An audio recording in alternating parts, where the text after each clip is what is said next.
Today's story is about independence and interdependence. It's about independence and interdependence. And today we're going to be celebrating our interdependence. Our story does not start in 1776 today. Oh no, it starts in 2016 when the United States signed on, that's right, to the Global Climate Accord, also called the Paris Climate Accords, 2016. Oh, and this was a great moment of global solidarity and celebrating our interdependence. And then you know what happened in 2017.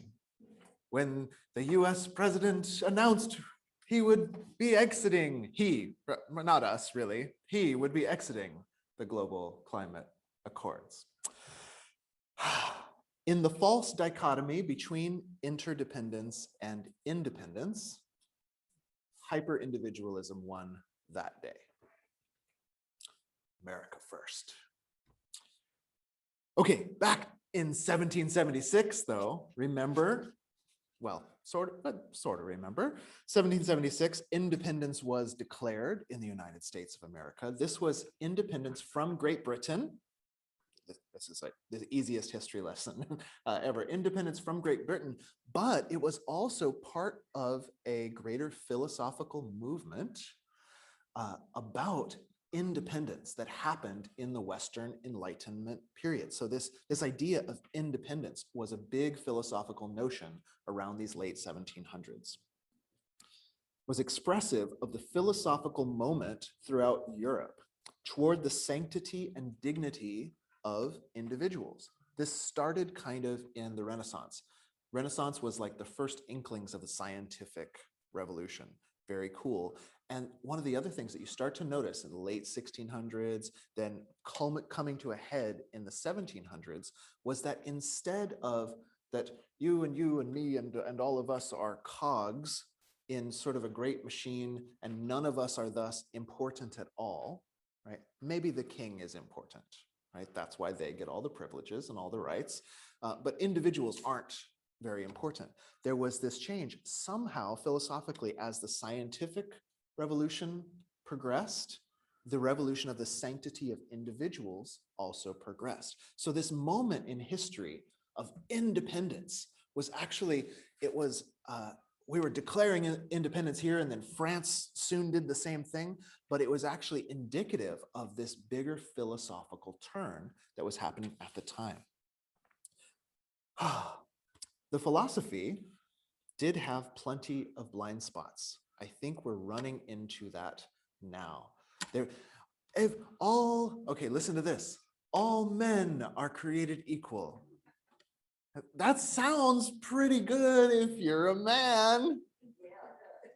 You know, and then when you come to consider that to Europeans, men meant people who have my skin complexion, right? That the ones who had different skin from other countries, this is part of the ancient world, right? The world where humans live is where the people look like you. And so those were the people that were considered to be created equal and endowed by their creator with certain unalienable rights, among them life, liberty, and the pursuit of happiness. And then, you know, the women and the foreigners and the slaves, well, yeah, but they were making a start. The philosophy was good on paper, if not in practice. It was a good philosophy on paper, if not in practice. The myth of independence has helped us toward the equitable societies that we still work toward today. Without this movement away from the right of kings and toward the rule of law, away from the idea that all us serfs are just cogs unless you're a landed gentry person. You know, I hear instead of pursuit of happiness, it was like the original doc was the right of property, because used to be only landed gentry had any rights. So this American idea, as flawed and weird and blind spot and shadow history written by conquerors as it is, had a couple really cool elements in there that still inspire and inform our work towards civil rights and equality and the Unitarian idea and Universalist idea of the inherent worth and dignity in every person. Independence was a powerful revolution that gave birth to powerful revolutions. The myth of independence has helped us toward equitable societies, but it has also outlived its usefulness. At a certain point, all the blind spots and the shadows build up to a point where the thing is so unwieldy, you can no longer hold it up. America's rugged individualism was never very compassionate in nature. It's got some cool elements to it, I suppose, if you're into raccoon skin caps and stuff, but it was never very compassionate in nature. At the same time, it also didn't yet mean the destruction of the entire human biosphere. The entire human ecosystem is what now rugged individualism means. We're at a different moment in history. We need a new model of American greatness. Independence is the past, but if you want to be a leader of the free world, you have to look toward the future, and interdependence is the future.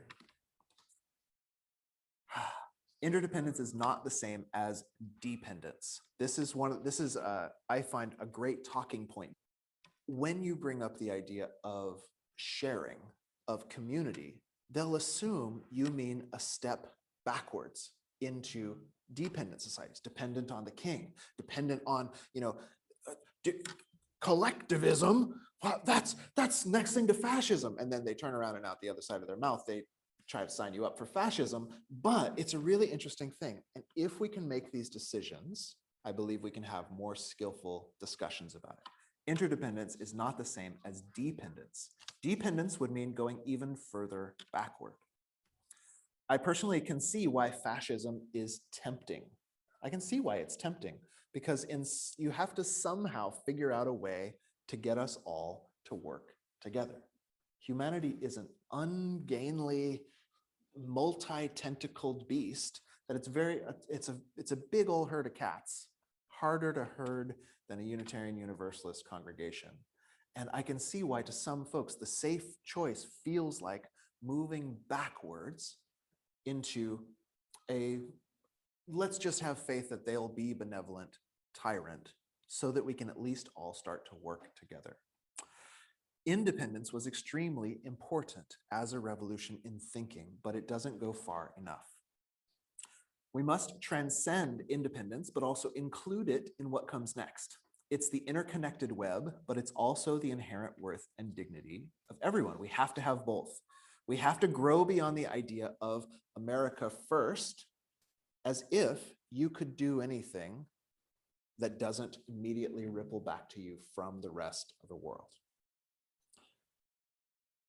If you still think independence is even possible, you are living in a fantasy world. I should hope that the global pandemic and that every year now is the hottest year on record. Every year for the last 7 years or something like that is the hottest year on record. I should hope that that makes it clear that independence, it was a really nice dream. It was a really nice dream that you could click those dominoes and they would just go on out that way forever and never quite circle back and hit your domino right in the old keister. If you still think independence is possible, you're living in a fantasy world. A global pandemic and catastrophic climate change should be enough to convince you there isn't a place on Earth that isn't affected, and we are really all in it together. Seeing interdependence, though, that's actually like amidst the humans on planet Earth and in our country whose independence we celebrate today, that's kind of an elite intellectual status. I don't know if I'm allowed to say those words in a UU church, but to see, remember that scientific revolution, right? Before that, people thought, well, what makes the weather? Well, God is pleased or displeased. Maybe there's a witch down the street. Oh, there's a plague rolling through. It must be, these people who don't look like or live like the rest of us.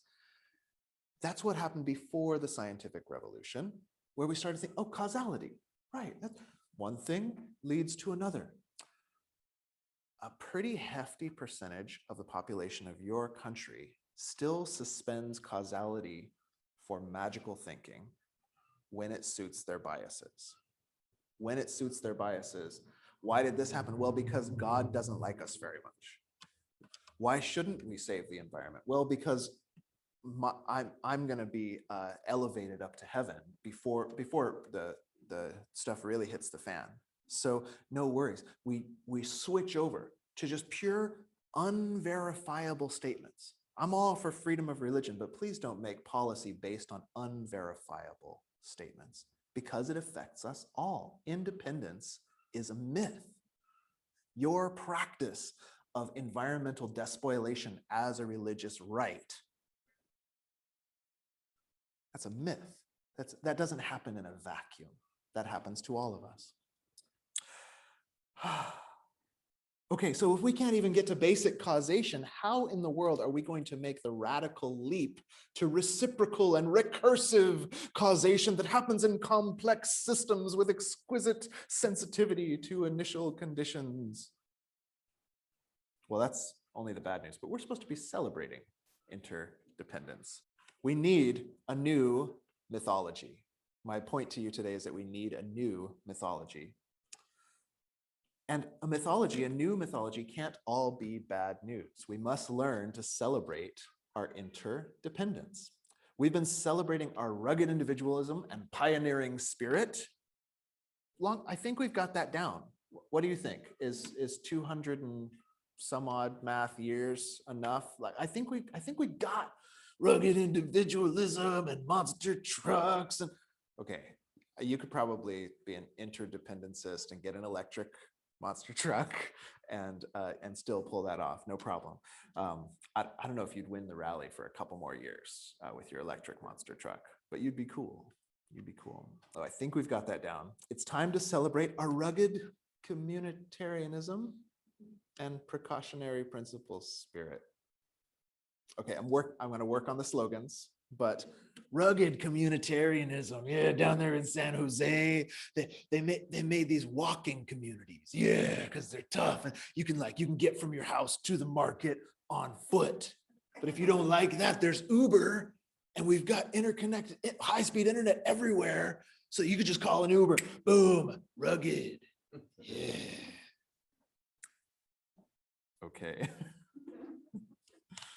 So the fact that we need this new mythology is why I've decided to become an influencer.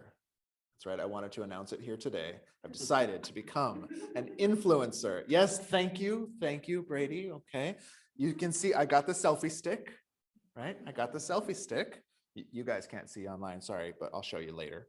I got the microphone, omnidirectional, unidirectional. I think I might be ready to start like podcasting on YouTube, just get an interview, influencer, and then I'll get sponsors like a new lipstick. How does this look with my beard? Oh, I look awesome, rugged communitarianism. Okay, that could be the face of rugged communitarianism, right? This beard, but with some really nice lipstick. I don't know. We're just, it's all transformation right now. I've decided to become an influencer after a unique personal transition. So I want to share with you just a little bit about this. Once upon a time, I had a dream of moving on to a farm, off-grid solar, a well that I knew how to fix, a big old sturdy gate, maybe a moat or something, I'm not sure. You know, and enough woofers to make sure we bring in a good harvest, you know, we'd be canning and all this kind of stuff. And then I would just leave everybody to just do all this stuff that they're doing. And I would be out on the farm. It was a really nice dream.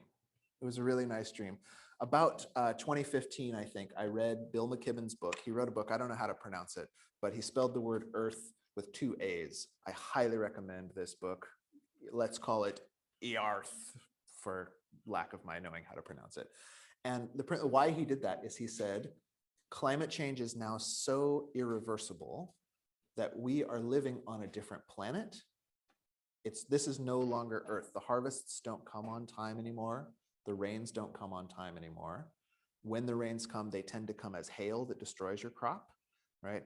They come, you know, the snow all comes in 1 year and just destroys things, and then it doesn't come for another year, so you don't have, we're no longer living on planet Earth. he proposed. We're living on planet Earth, or whatever he wanted to say there. I read that in 2015, which is around the hottest point of our last drought in California.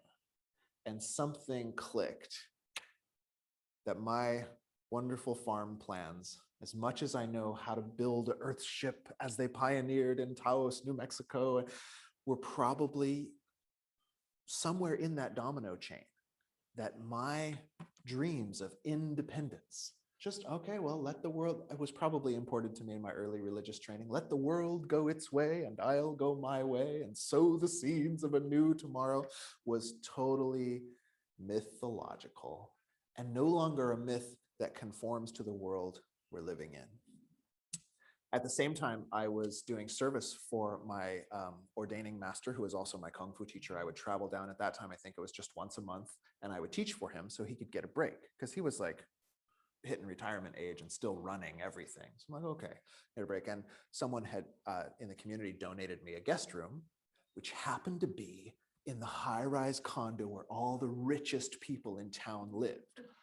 Super weird. So I'd have to walk in and like check in at the desk in my Kung Fu outfit with like my prayer beads on or something. And the guy at the desk is like, hello, sir, who are you delivering to? And I'm an introvert. It's awkward, but we managed. And that wasn't the most awkward part. The most awkward part was that all the lights were on all the time. And in the middle of the desert, the green grass grew all around, and the green grass grew all around. And the Ferraris blazed up out of the garages. And none of those folks had any of the ideas that I had, that like, oh, my VCR, it has an LED display on it. I better unplug that at night. That's low-hanging fruit for the climate. Make sure your washer is set to the right. Maybe I can hook up a gray water thing. Nobody was doing any of that. We were just living like there was just infinite, like the water actually came from that area instead of like siphoned off of the Colorado River, right? And it just kind of broke my individualist activism that I was going to sit at home in California and keep. I mean, I still compost, you guys. Let's compost. I recycle like heck, man. I hope I don't recycle too many of the things they don't let you recycle, but I recycle everything I can. And at the same time, I had a big wave of that is not really much drop in the bucket compared to the 70% of emissions that just happen from industry that I don't really have any influence over. So I'm cruising in my Prius. Today I took the Subaru, but it's an efficient Subaru. It's a partial electro something or other. My dreams of individualistic change and individualistic safety all crumbled around 2015. 2017 was maybe the nail in the coffin. Bill McKibben again, when asked, what's the best thing individuals can do about climate change, said, the best thing individuals can do about climate change is don't be individuals. Humans are interdependent. We're meant to co-regulate one another. We pick up cues for what's good and what's normal by what the crowd is doing or what the influencers are doing. Now, I personally don't actually like wading out into the opinion wars of the internet, of the blogosphere, of the YouTube comments section. This is about my least favorite thing in the universe. But I think we need, knowing how important influence is to humans who are not really individuals. It's important for us to have individual rights and also to know that we are not really individuals. We are one another. If we don't have influence out there, in my early Christian training, they called this witnessing.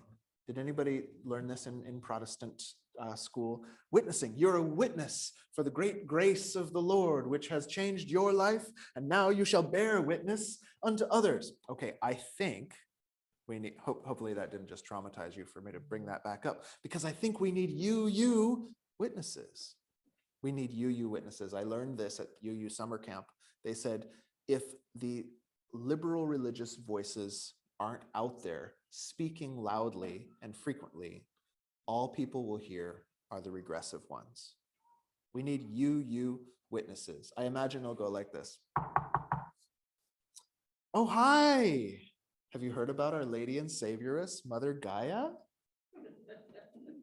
In the book of Interconnections, it predicts there would come a time of great destruction upon the land, but if people had faith in our interconnection, then the Holy Spirit of true humanity would empower them, and they could ultimately turn the situation around and give dawn to a whole new age on planet Earth. Are you interested in learning more? Okay, it might not go exactly like that.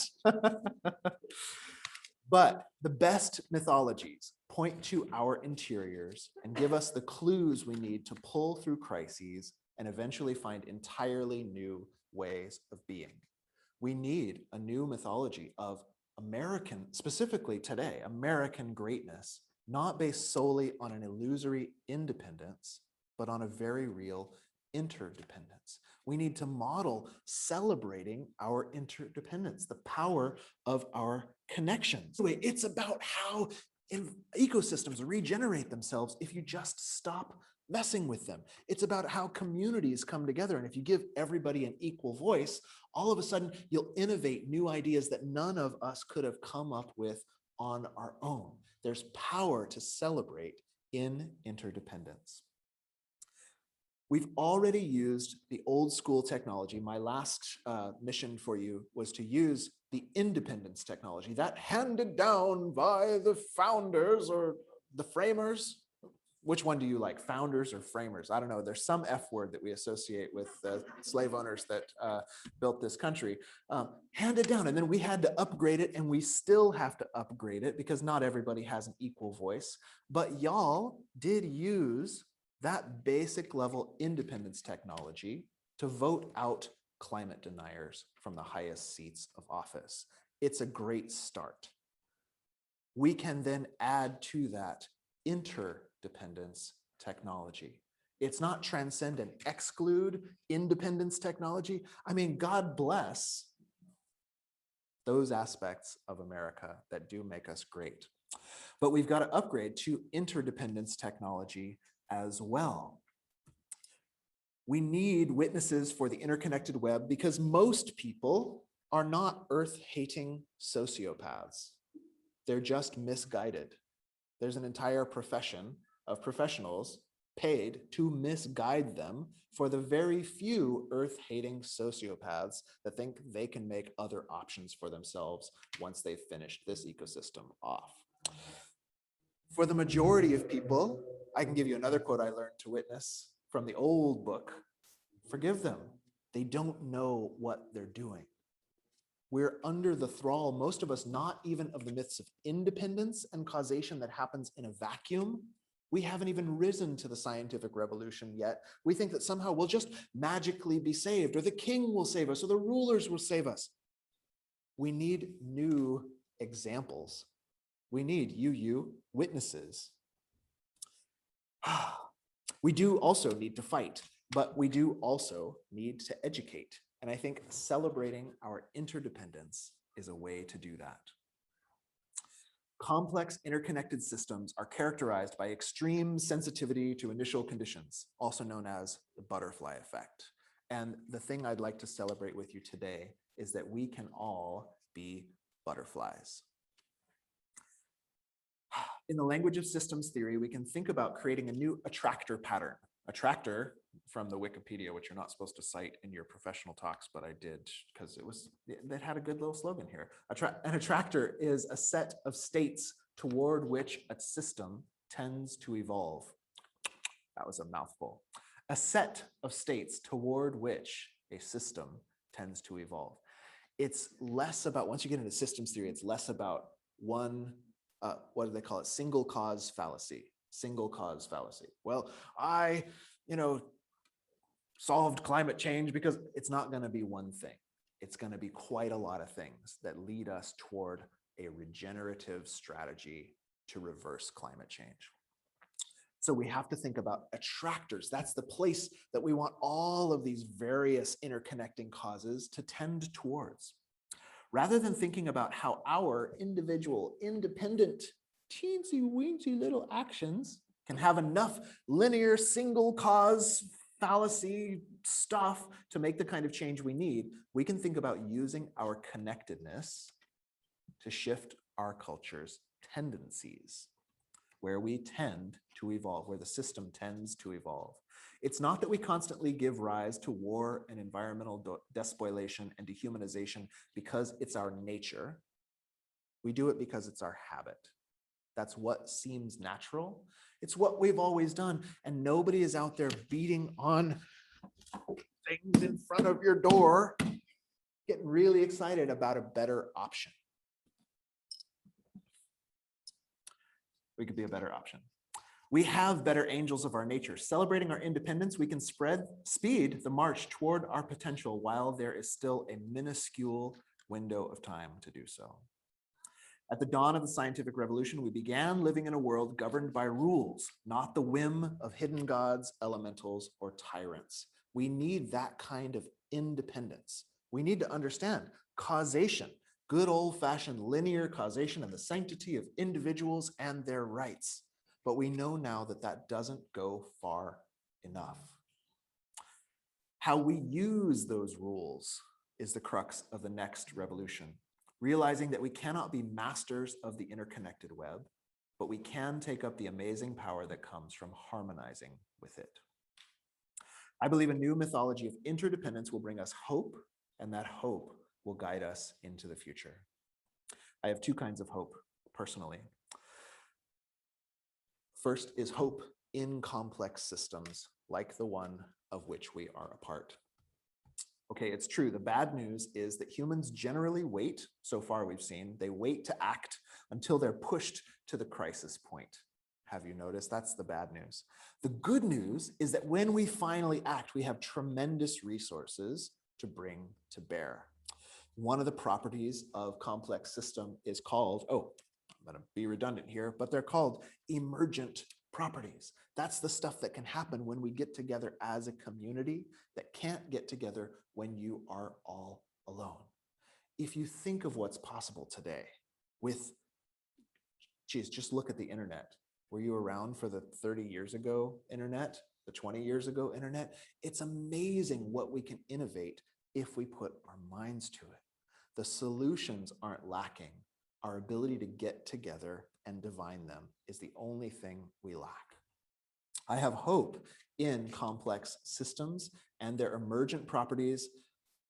Complex systems are the most stable. They're not chaotic, they're not rigid because they're adaptable to change. They're always spontaneously giving rise to novelty. My second hope is active hope. Active hope is a hope, I borrowed this term from Joanna Macy, it's a hope that doesn't depend on particular outcomes. It's a hope that knowing, being connected to an entire system of interdependence, you and every action you do is sacred. I take hope in the actions themselves, in expressing specific values into the world, even if I don't see them come to fruition in my lifetime. I know that no causes happen in a vacuum. It's called an interconnected web because when you pluck one strand, the whole thing ripples. I propose to you today that we do the kind of America first that really matters. We should be the first to meet climate goals. We should be the first in policies of compassion that protect the most vulnerable. If we truly want to lead, we have to lead where it really matters, by taking the best of the myths of independence that gave birth to us and evolving them so that we can meet the dawning of the needs of a new day.